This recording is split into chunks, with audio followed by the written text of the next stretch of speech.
Let's move on to the class. Okay, sekarang kita dah pergi kepada class of enzyme. At the moment, kita ada six types of enzyme class.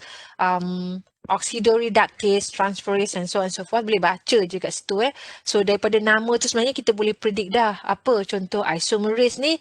Kita tahu enzim jenis-jenis isomerase ni kerja dia help in changing formation. Dia tukar susunan saja pada sesuatu molekul itu.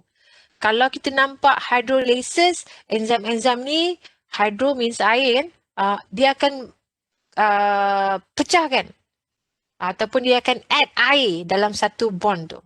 Kalau transferase, from the word transfer, ni kerja dia pindah-pindah. Contoh dia nak pindah apa dia pindahkan satu grup daripada satu kumpulan kepada kumpulan lain. That is transferase.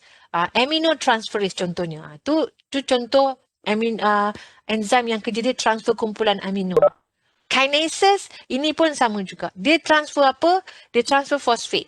Itu kerja kinases. Oxidoreductase, apa dia punya roles is about adding or remove hydrogen atoms from a group of molecules ataupun from apa-apa compound. So that is oxidoreductase. From the word, tu kita boleh agak lah apa benda aktiviti ataupun properties yang akan dilaksanakan oleh enzim tersebut.